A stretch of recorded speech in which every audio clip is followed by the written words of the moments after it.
Welcome to the Alain Elkann interviews, an unprecedented window into the minds of some of the most well-known and respected figures of the last 25 years.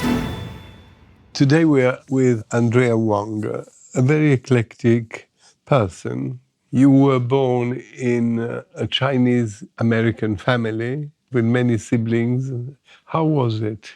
It was great. I was born third-generation American. So You mean your father was already American? My mother and father were born in the U.S. I knew My that. grandparents were born in the U.S. And so my great-grandparents came to California from China. I don't know, it must have been around 1900, somewhere around there. As a result, I don't speak a word of Chinese.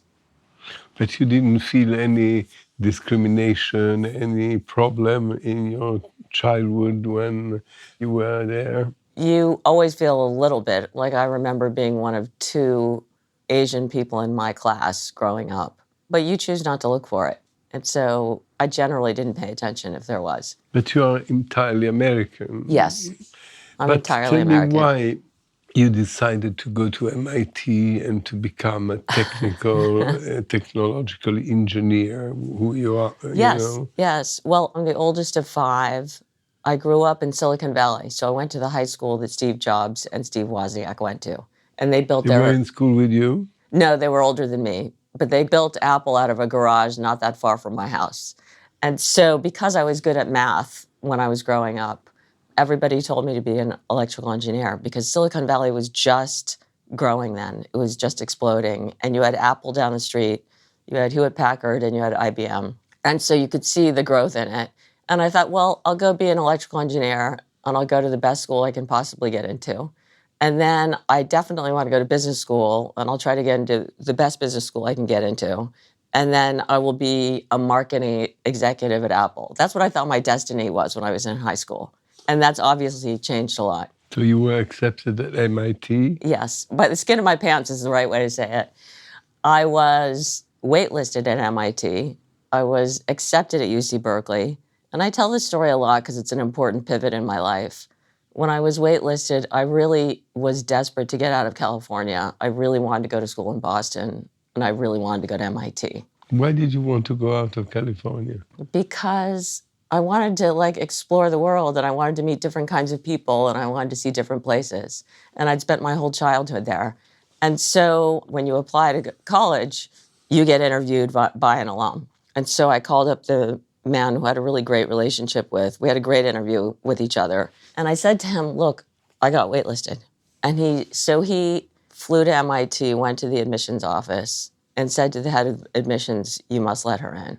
And that's how I got in. And then? And then I did my 4 years at MIT, and I loved being in Boston.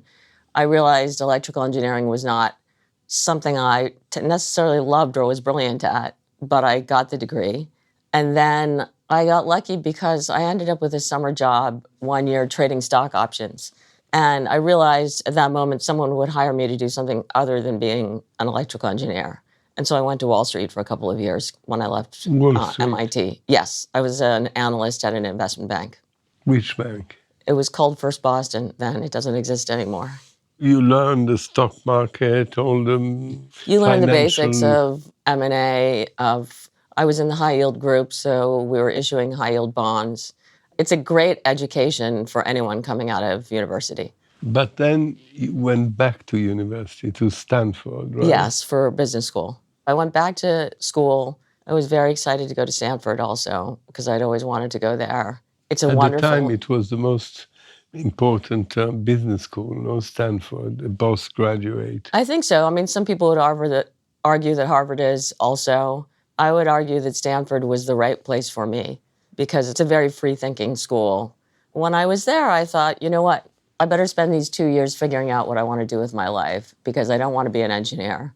Once you finished Stanford? While I was at Stanford, I said, I got to spend the 2 years I'm studying here figuring out what I want to do when I get out. Yes, exactly, when I graduate, because I did not want to be an engineer and I didn't want to be a banker. I mean, it was a great life experience being a banker, but it wasn't what I wanted to do. To be? So I looked at all the things. I asked myself, what am I excited about? And the things that I'm excited about are... But you were excited about Apple. You said you wanted to when I work. was 16. So you changed. Yes, I changed. And I realized I'm interested in how people relax, how they use their leisure time, how they escape, and how their leisure income. So I spent a lot of time talking to any alum I could and reading anything I could about the world of film and television, the world of travel and leisure, food and wine, luxury goods, And everything. then you ended at ABC, no? Yeah. So what happened was I decided through a confluence of events that I had to be a TV news producer. Well, I had had zero experience that would allow you or qualify you, as you know, as a journalist, to be a journalist. So I hadn't taken a writing class. I had never had studied journalism, but I begged for a job. I mean, I begged for all over the news world. You went for to New a bottom York? level job, and ABC News gave me a bottom level job. In And New York. I made less money than I made coming out of college, and I started all over again at the bottom. And? I was a PA researcher at Primetime Live, and I loved it. And some of my best friends in life are still from that period in time. And So this was producing the news? yes, it was an hour-long So magazine it show. wasn't entertainment or No, it was hard. movies It was regular or news. series. It was news. Magazine show. Yes, yes. So I did that for a little while. And then I got lucky again because Bob Iger found me. And Bob Iger at the time was the COO of Capital Cities ABC. And so he asked me to go work for him as his first, in effect, chief of staff. And I did that for 3 years. And then the Walt Disney Company bought us. And so I worked with him as he was merging Capital Cities ABC into Disney. It was a fascinating time. I got to learn the business of cable, radio, ESPN, obviously the broadcast network, and the TV stations. Fantastic job. And then I went to Bob and I said, you know what? If I really want to run something, which I think I do, I want to run a network or a studio, I need to do what drives the business, which is creative. And I need to prove to you that I can be creative. And so I said, will you help me get a job on the creative side of ABC? And that's when I moved to Los Angeles. And I took a job that no one wanted, which was running the alternative series specials and late night department.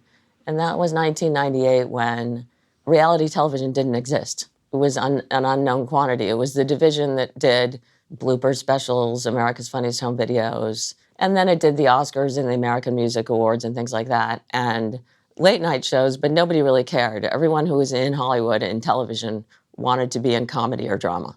And so I put my hand up and said I would love to do that job. So that's what I did. And But then you decided that television was not the future, right? Oh, no, that's much later.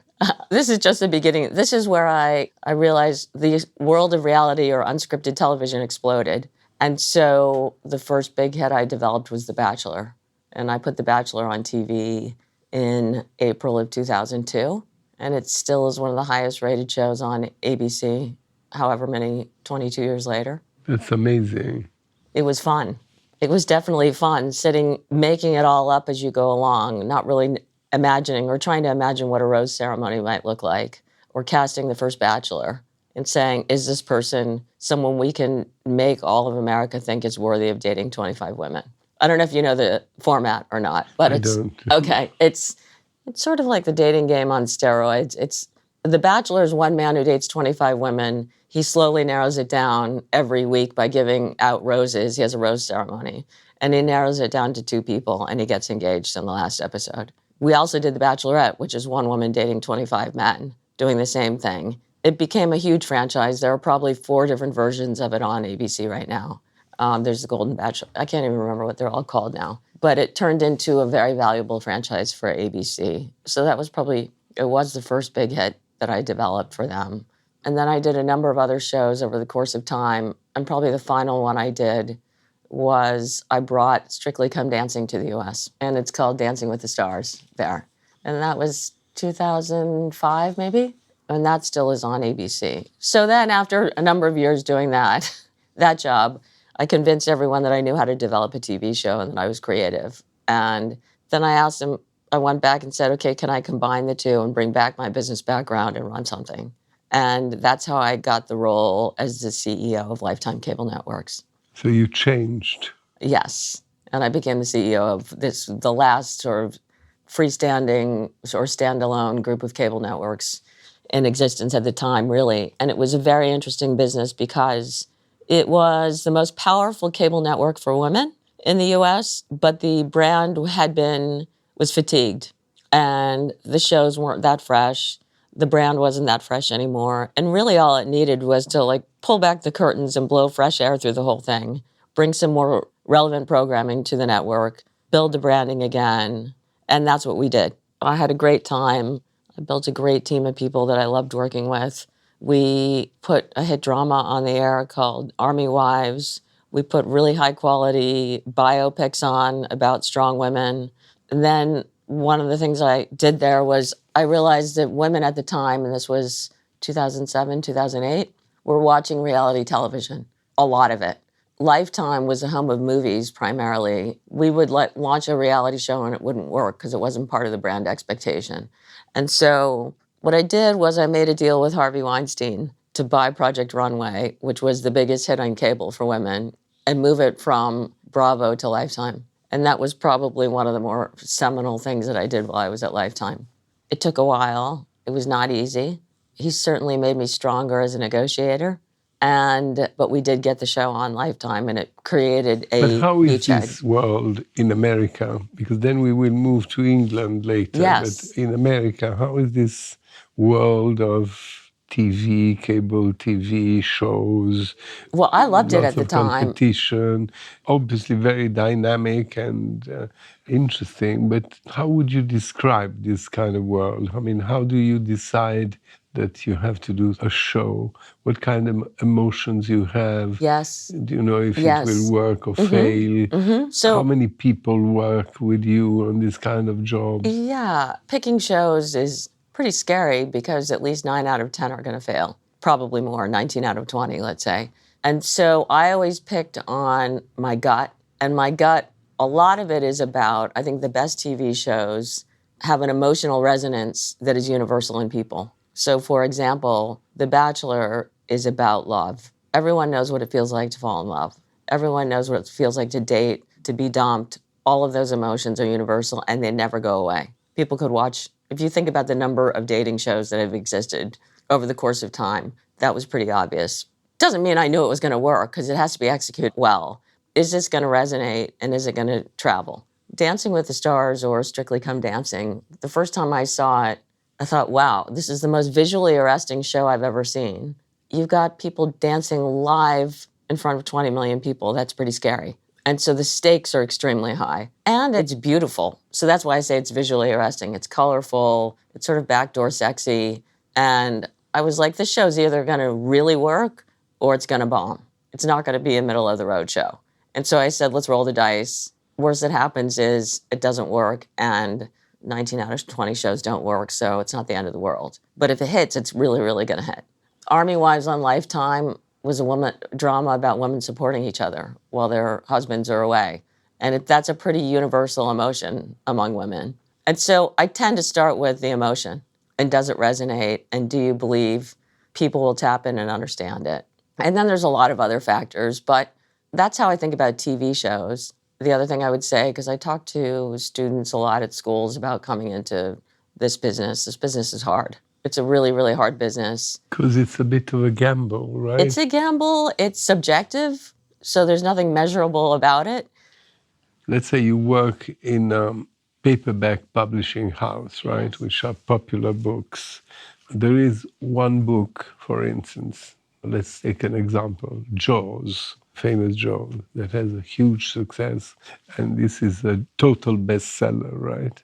But then you have people who like cowboys, others who like detective stories, others like war, others like sex, love, famous people, different type of colored people, and all these are smaller bestsellers. Yes. So this is what happens in publishing, Right. or used to happen. Yes. Is it more or less the same in television? It is. You know that show is Jaws. I mean, it has to be for everyone. Yes. But then you have niches of different...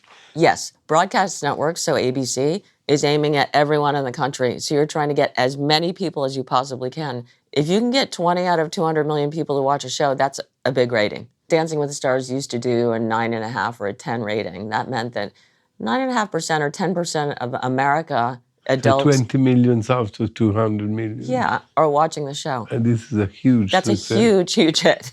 But if you're Lifetime and you're only aimed at women, as an example, that's okay because you can monetize and make a lot of money on women if you can get 2% of all women 18 to 49 to watch Army Wives. That's a big hit on Lifetime. So it's different economics.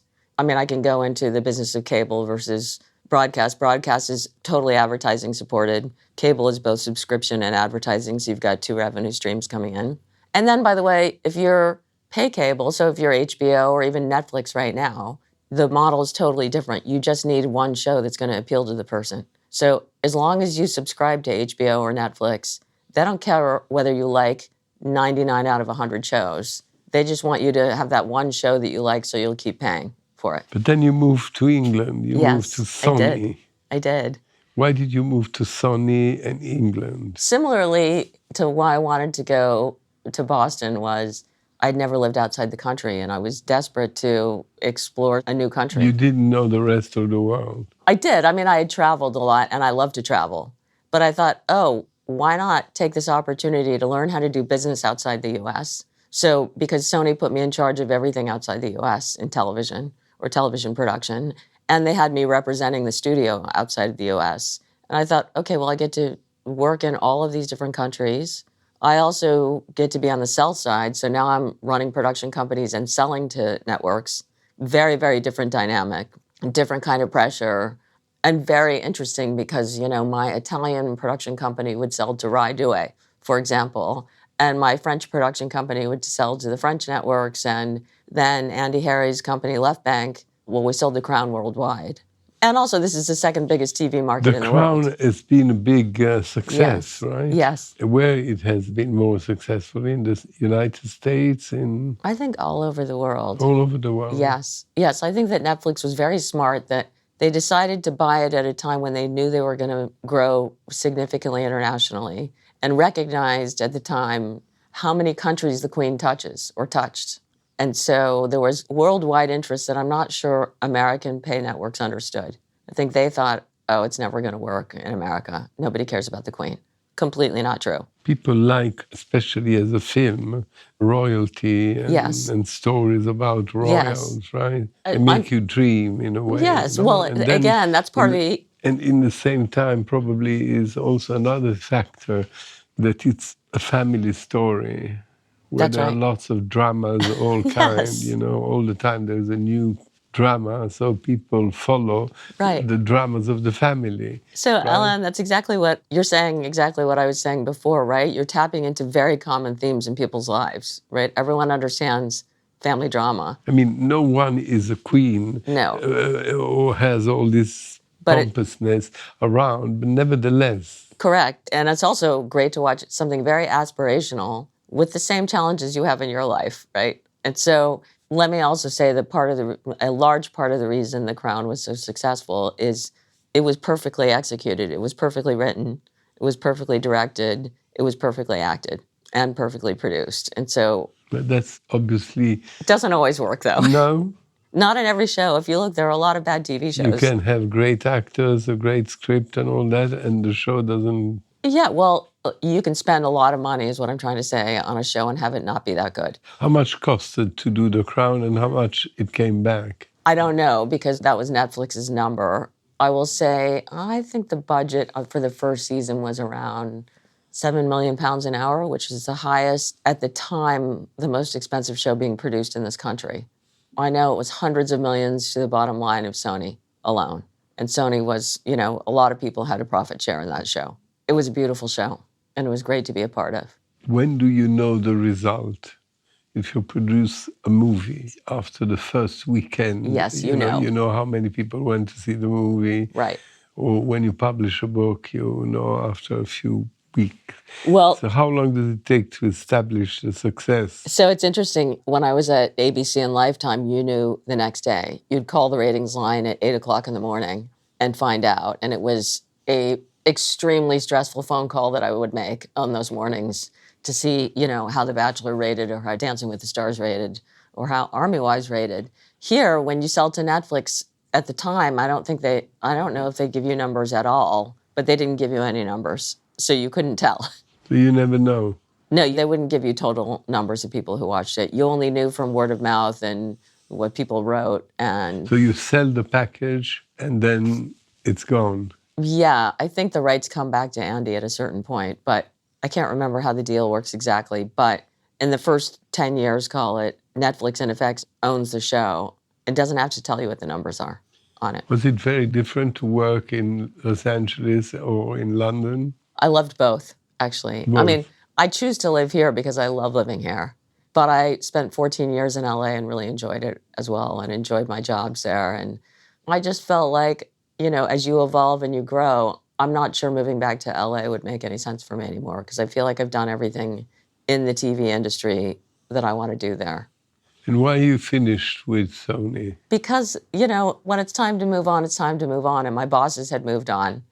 Then I made the choice to live here.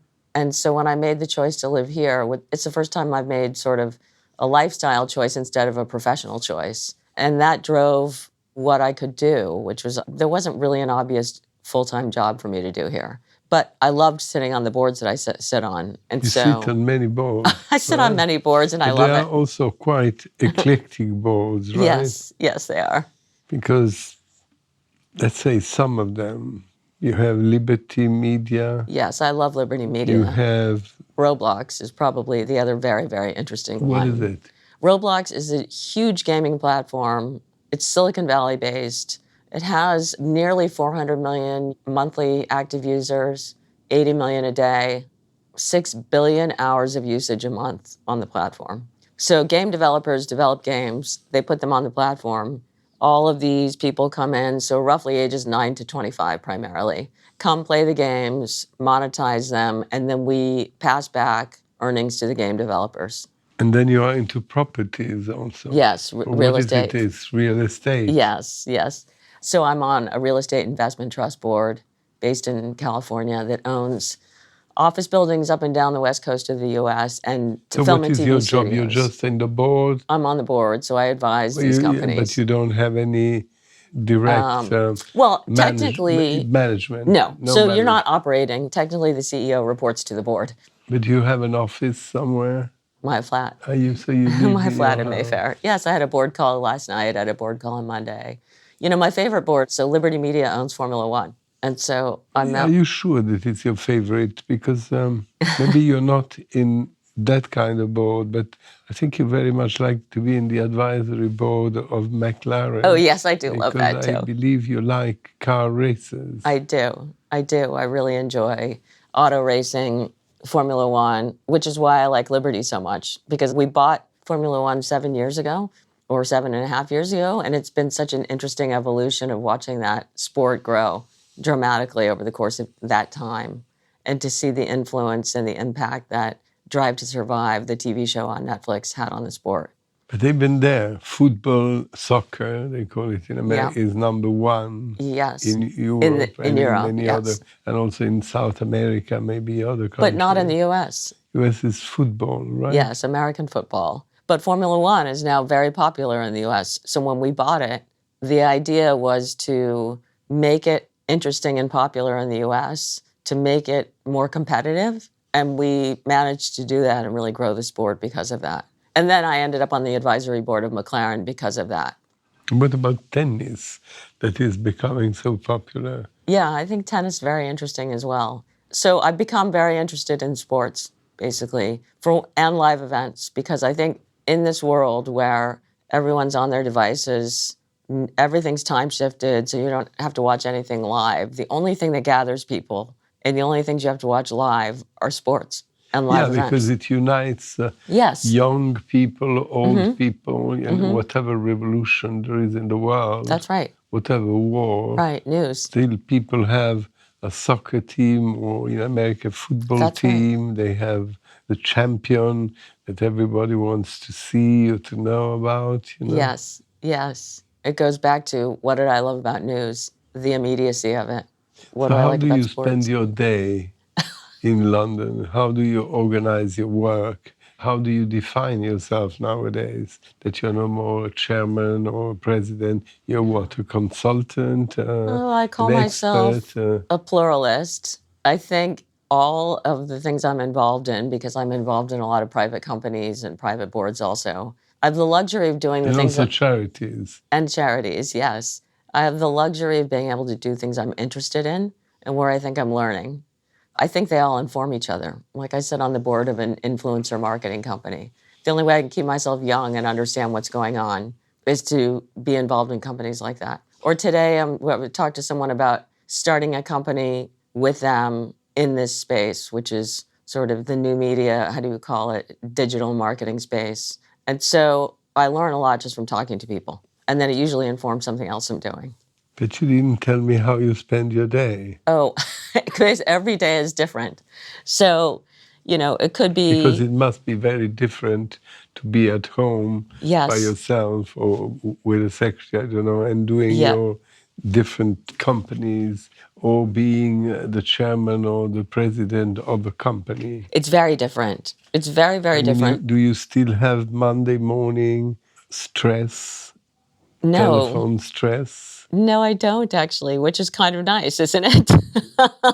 I don't know. I find it to Maybe be, that kind of stress gives adrenaline, well, because the feeling I have about TV or that kind of yes, things, which are not very far from a gamble, right? right, right. You invested a lot of money in something that you don't know how it will go, right? Yeah. This world must give a lot of tension, adrenaline. It was a lot of tension and adrenaline. And would I go back to being an operator and taking a full-time job? If I found one that I was really excited about and I wanted to get up every morning and do, I would. But I have not so far. Doesn't mean it won't happen. I actually really enjoy being able to jump around and be informed by a lot of different things. And you think that being in London is a good platform for you? Is it home for you? It is home for me. So about 5 years ago, maybe, I sold my house in LA and I bought here. And so then that pretty much made the decision for me because I love living here. But you go around the world still, I no? do. I do. Mainly, I go to the US for board meetings. I go other places for vacation, frankly. And when you said we have a product, or if I understood well, in the production, right? You start by having one idea that could be a universal feeling, right? Yeah. Falling in love. Yeah. Yeah. Then you have to organize the story and everything Yes. that goes Yes. with it. Are there many differences between the Asian public, the African public, the American public, the European public? Yeah. Are there many censure in some totalitarian regimes? Maybe some programs cannot be seen. They are censored. Yes. Can you Yes. tell me a little bit about Sure. that, Tell you a lot about of the things. difference of tastes? Yeah. And if the taste is universal or Yes. not? Yes. And how do you work with countries where there is no freedom? Okay, so there are two different questions, I would say. So the first one, I understand most importantly the difference between a British audience and an American audience because I looked at a lot of British shows when I was in the US to bring them over there. So just like Strictly Come Dancing, like Wife Swap, like Super Nanny. And those all worked in the US. But I also hugely understand the difference between what a British audience likes versus what an American audience likes. So a British audience prefers that a show be more languid. A British audience would prefer not to be told how to think or feel. They'd like to figure it out themselves. So if you watch a show like Gogglebox or any of these shows, they're not punctuated. If you look at the editing on an American show, we want to be told how to feel. And so you hit the viewer over the head with emotion through editing, basically, and through music. That is a very big difference between the way shows are between this country, even though it's two countries speaking the same language, but very not so much. And what about the other countries? So like China, for example, so we had a production company in China. Difficult, everything's censored there. There's very little that you can make there that will pass censors. Almost impossible to make money there because they're very, very good at making money for themselves and not ensuring that foreign companies do not make money. What would I say? So why would you be in China if you Because cannot I thought there has to be a way to do this. And what I realized was they actually want to be viewed as exporters of content. So if you can work with them. They want to export, not to import. That's right. And so once we figured that out, we said, okay, let's try to figure out a way to work with them so that we can create content together that is originated in China and exported. Now, I left before we ever became successful in that. I think they gave up in the end. But that was one way of doing it, because you have to figure out what they want, right? So when you're dealing with another country, you really have to be highly sensitive to the way they do business. But also they are different, right? I mean, if you have a show in Africa or in China, they probably prefer to have Chinese actors. That's right. Right? That's right. Even if it is a love story, they need a love story that looks like them. You know? Absolutely. Makes sense. So you can't just... Or they eat the food that makes sense to them, no? Yes. So every country is different. Some countries will tolerate more non-local content than others. And others, you need to do a lot of localized content. So take Germany.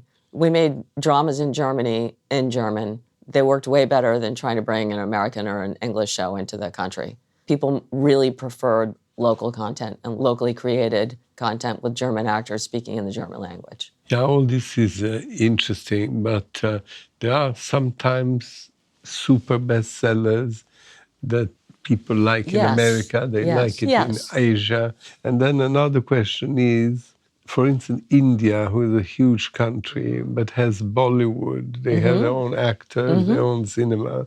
How do you deal with a country like India? You have to look at India because it's such a big country and there are so many people there, right? Yeah. So we went there to see if we could open a production company there, but it's not economical. You can't make any money there on the sell side. So producing TV shows and selling them, you cannot make money. Why? Because it's just pennies on the dollar in terms of budgets, what networks will pay for it. You can maybe make money if you own channels there, but really sports is what makes all the money in India. So what you say, it's a whole question of money. Yes, I mean, we're in business to make money, right? That was my job, was to make money for the companies I worked for. You look around the world and you say, where are the opportunities? The opportunities, number one, in the US, UK arguably is the second most, at least in the entertainment business. But how efficient is the gap between the shooting of a series and the coming out? Because sometimes it doesn't matter because there are shows that have no time frame, they are not news. So what was this famous show, Downton Abbey? Yeah, Downton Abbey, The Crown, those all take a long time to shoot. It doesn't mean that it has to be shown tomorrow, right? That's right. But others which have more to do with the actual things in a country or another. That's right. So one of the things that makes Strictly Come Dancing work is that it's live, because that's what makes the stakes so high on that show. And so the good news is it's live and you're going to be done at 9 o'clock or whenever it is. Like, that's it. Or if you're doing the Oscars or the American Music Awards, all those shows are live. And there's an immediacy to them. And the editing happens live. There is no editing, basically. You just got to be ready to go live. I think those shows are super exciting to produce. They're a lot of fun. With The Crown or Downton Abbey or any drama, you have the time to make them really perfect. And so you spend a lot of time shooting them. You spend a lot of time editing, laying on the music, making sure the sound is perfect. And so because they're not time sensitive, it's only a matter of how much money you're willing to spend on the show to make it as good as it can be. But now, series have a lot of competition because there are many, and that's one thing. Yes. But people watch series a lot. They watch less and less television. Only people of a certain age watch television. Newspapers are selling less and less. Yes. So what do you think? That television one day will plunge? I think it's interesting because I was just having this discussion with someone the other day. I think this goes back to human nature, right? We always want to be told stories. Right. Okay? So we will always have an appetite for stories. It's just in a matter of what form we're taking them in.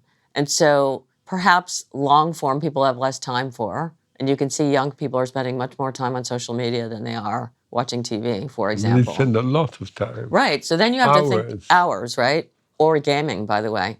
I mean, they spend hours and hours and hours gaming. So how do you take IP or good storytelling or whatever your content is and make it appealing to the demographic that's growing up right now? So for example, when you think about sports, a lot of young people don't want to watch an entire Formula One race. They'll go on YouTube and watch the clips of it. You know, I think everyone's thinking about this right now and everyone's iterating. Some people are creating web series where young people can watch. You know, I have an actor who's staying at my house right now as a house guest because he's acting in a web series. And this is a series that has 2 to 3 minute episodes that someone can watch on their, you know, vertically on their phone. And if they get addicted to it, then they start paying for it. And so that's a model, for example, that is emerging or has been emerging. I think that's kind of what's exciting is if you think about what the future is and where the opportunity might be, because you know that that appetite's not going to go away. You just have to give it to people in the form they want it. It's just kind of like, I'll give you another good example. It's just like the rise of over-the-top platforms, meaning Netflix, Hulu, Apple TV, all of these things. The audience demanded that they be able to watch their content when they wanted to, not linearly, and not have to wait till 9 o'clock on a Friday night to watch an episode. And so if you go where the consumer wants you to go, you're going to win. And so the question is, where does the next generation of people want you to go, or how do they want to consume their content? Do you know it? No, that's part of why I'm on all these boards and talking to people all the time.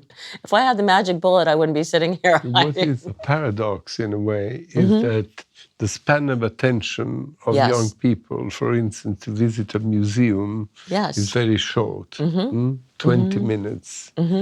But instead, they stay a long time on the tablet. You can stay for hours. Well, the average person who plays on Roblox plays for 2.5 hours a day. That's a long time. So they have another kind of attention. Yes, but they're all over the place. One of the reasons they do that is because they're on it with their friends. So part of it is social. They're playing these games with their friends, and they're moving from game to game to game. So they're not doing one linear story for 2.5 hours. And what about the news? You started in TV with the news, right? Yes. So you know a lot about it. I do. It's so hard. I find news frustrating because Do you think that the news has, for instance, influenced a lot the recent American election or not? I mean, you have, for instance, 2 channels who are clearly Yes, of 2 I do. different sides, CNN Yes. and Fox, right? Yes, that's right. So I guess that the people who voted for Trump, let's say, they all watch Fox. Fox, that's right. And the others who don't want to vote for her, they watch CNN. And for both of them, this is the truth. As Walter Cronkite, you were too young to know, I know who he is. used to say, you know, that's, Yes. that's the way it is, that's all for today, right? Yes. In the sense that people watch one thing or the other. And the same holds true for newspapers also. They What buy frustrates me with Wall Street or they buy Yes. the New York Times. what used to be the paper of record is not necessarily the paper of record anymore, similar to the Walter Cronkite analogy. So I find it frustrating that news has gone to the left or right, frankly, for profit, right? It's the only way to get an audience. So, and I look at the BBC, I'm like, the BBC is the only publicly funded, arguably independent news organization in the world right now. But how much influence these TV media? I mean, maybe because of music. Yeah. I'm not sure. And as you said, instead for storytelling, people love to listen to podcasts Yes. or people reading them books or things like this. Yes. Yes. And in the same time, they like to listen to the radio more than watching TV. Well, I think part of it is multitasking. You can walk or you can drive while you're listening to a podcast or listening to music. You can't do that when if you're watching TV, you got to be focused. Or you're gonna But you're in the car and you, for hours, you Yeah. lived in LA. So you're doing you 2 can different listen things. to radio. Yeah. Or you can listen to a podcast. Yes. So the famous radio days that Woody Allen painted in one of his movies, you know, Yeah. they're not over. That's right. So it's the They came same back. discussion exactly. So again, people still have a need and a desire for audio content. It's just a matter of how it's delivered. Is it going to be delivered via traditional radio, which everyone says is dead? Well, it's not entirely dead. But you have the advent of Spotify and Sirius satellite radio and podcasts, and now you can put Spotify in your car. So again, giving the consumer what they want and how they want it. And if you can just keep focusing on that, whether it's in audio or books or journalism or whatever. I mean, look, that's what drove journalism to the left and the right, So unfortunately. what influenced the election? Oh, a combination of things. I mean, look, we can all pontificate and say what we think our opinion is. I think President Trump knows how to communicate. And so what he says resonates very clearly. And you knew that when he was selling his TV show, he came to my office and pitched me The Apprentice. And I worked on a news piece on him when I was at ABC News. And he always had the ability to speak to people and be heard. And he speaks in sound bites. So it's very clear, he has a way of connecting and getting his message across very clearly. I think it's a huge advantage. Right, also because he's repetitive. No? Yes, He says the same thing. He's on message all the time. But people never get bored. No, they don't. And it's just very clear. And then that combined with a lot of unhappiness with what's going on in the country. So you can't say it was just that he's a soundbite machine, but he was a soundbite machine in the right direction and appealing to people's unhappiness about being left behind. So you think that television still has influence? Has power, yes, I do. Yes. And of your many boards, are you interested in real estate as much as you are in television or car racing?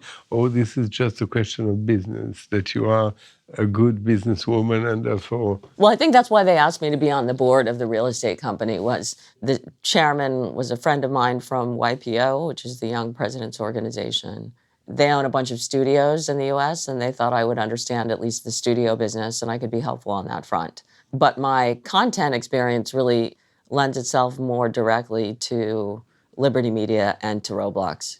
And so I tend to be very engaged in those boards. And you think people like more and more to gamble, to play games? I think gaming is hugely increasing in popularity among young people. And this is not gambling. This is playing games with your friends.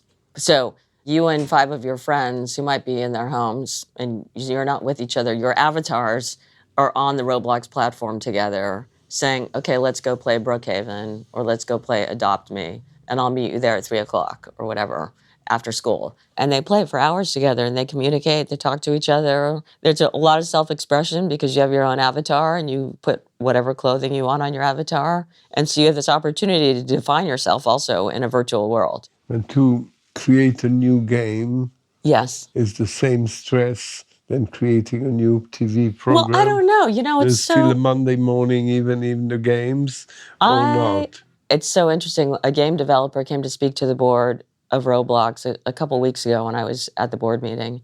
And these game developers are 15 years old, 18 years old, 22 years old. And they've been doing this all their lives. So this is actually really good because then they have the tools and they learn technologically how to build these games. So the stakes are pretty low for them. They're just building them and they're saying, hey, is this going to work? And because they've played so many times, they know. So this developer was brilliant. He's 22 years old, has his own company, has built games, has bought games that were pretty good but could be better and made them better. And so we've created this industry of a bunch of very young people creating games and making money off of them. And so I find that very interesting. And there is a lot of competition? Yes, there's a lot of competition. There will be a lot of failures for one hit. I mean, there are millions of games and, there will be some that monetize, but like one of the highest monetizing games on Roblox was made by like some 17-year-old Swedish girls. And they make a lot of money on it. And it's a dress-up game, but there have been many dress-up games that just weren't made as well or didn't appeal in the way they were made to people on Roblox as this. So again, a game is like a program. Yes. You don't know exactly if that kind of game will appeal. If you have many games on the same subject. Yes, well, okay, it's like dress-up if you go game. in a supermarket and you see many biscuits. Yes. Right? And there is one type of biscuit that people Well, want, you can, and many others are sleeping, right? But also, it's similar to TV in that you can say, okay, dress-up games are popular among girls. We know that because we've seen them work over the ages. But how do you do a new one that is well executed that people want?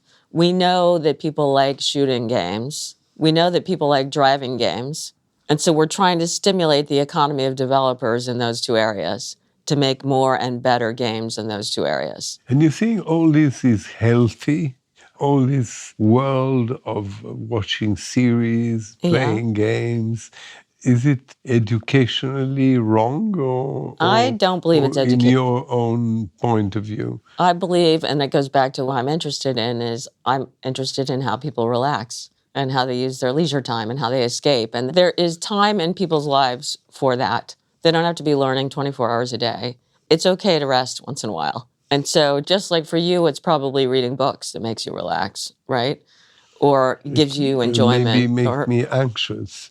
You don't know, I mean, no, it can change my life. It depends. That's true. That is true. But now with artificial intelligence, one of the worries is that people will work less. And people they have longer lives. Yes. So they retreat age 60, 70, then they may live until 90, yes. where they don't work. So they have more time for leisure, for what you call, which is not only doing sports or out, so they need a lot of that. Yeah, I don't know. I mean, I choose to believe that AI can make us more productive. I'm not polemic on that. I'm just asking your opinion. Yeah, my opinion is I think AI can make us more productive. I think having leisure time is good. So the technical engineer who studied in Harvard, the stock market, the business school girl, the media world, and today working at home on many different boards, no more as an executive person, but as a counselor, all together. Are you pleased with your choices? Yes, very much so. Or you regret anything? I have no regrets. I often think, and I think this is important, that you sit back and you think, I'm really, really lucky. But you would advise young people to become engineers? You would advise them to be lawyers? What you advise them to study or to be? So when it comes to studying, so I don't have children, so I feel very honored when my friends ask me to mentor their children or to talk to them, which happens a lot. And I say especially to girls, when they're going to university, if they have any appetite for science or engineering at all, they should study it. It's a great foundation and a great base as an education, and you cannot go wrong with it. Because you can do anything you want. But if you have a foundation with an engineering or science degree or STEM degree, especially as a girl, you will be in better shape. So you suggest more to study engineering or sciences than business? If you have an affinity. Because business, you learn it by doing it? Exactly. That's what you think? Yes, you can learn it by doing it. You can always go to business school later on, but you need learning businesses a lot through experience. And then business school later on when you have the tools to understand learning business because you've been in it before. Science or engineering or STEM is just a great foundation. What about humanities? I'm just saying I would not recommend anyone study STEM if they don't like it. You have to study what you love. And so if you don't, my other big theme, I'm really strong about this, is you have to do what makes you want to get up in the morning. If you don't want to jump out of bed and do something, do whatever work you're choosing to do, you should move in a different direction because you're never going to be as good at it as someone else is that wants to. But you necessarily have to study, when you study, something that is immediately useful or not necessarily. And how much studying, there are people who succeeded very well without studying. That's right. And others who studied a lot and have a lot of degrees and they don't succeed. That's right. So what do you advise? I advise people to be brave, to be bold, to not be afraid to make changes, especially people in their 20s. I say, what do you have to lose? I said, I changed careers like 5 times in my 20s. Keep trying things until you find the thing that really excites you. And when you find that thing that really excites you, you will be better at it than anyone else is. But there are kind of vocations in a way, or studies, that if you want to be a doctor, right? Yes. You can change to be a radiologist or oncologist, or basically you have to become a doctor. That's right. Both of my sisters are doctors. And And your parents must be very happy. Yeah, my parents are very, very proud of all of us. My sisters are both impressive. To have a doctor in the family, Yes. yeah, it's a big issue, right? We have 4 doctors. We have 2 brother-in-laws and 2 sisters who are doctors. So you are So safe. we're covered. We're covered. So you're well taken care of. Yes, I'm very well taken care of. And you're right. If you choose to be a doctor, you have to decide that you really want to do it. It's a lot of work and a lot of education to get where you want to be. And yeah, so it's a very special thing. Yeah, but I'll give you a good example. So I thought for a while that I wanted to be a patent lawyer. When I was at MIT, I thought, oh, maybe I'll go. Patent lawyer. Yeah, maybe I'll go to law school, get a law degree, and become a patent lawyer in technology. Well, that is the most boring job you could possibly have. And it took me a year or so to figure that out because... Why did you want to make a boring job? Because I didn't know. I don't know what I was thinking. I thought I was supposed to... This is at a time when I had less clarity about being able to take risk and that you could do anything you want. That was before becoming an engineer? This was while I was in engineering school. I was still in this mode of thinking, okay, this is what I have to do. I have to go to the best school, I have to get an MBA or a law degree, and I have to go do this. It wasn't until I moved to New York and became a banker and met people who believed they could do anything that I started to believe I could do anything. And you talked a lot about money because business is money. You really love to make money? No, I'm not motivated by making money at all. You're not motivated? I'm motivated by, am I having a good time? Is it satisfying my curiosity? Am I learning something? And is it fun? Thank you very much for being with me. It was interesting to talk to you. Thank you very much. Thank you, Alain. Thank you. Alain Elkann interviews.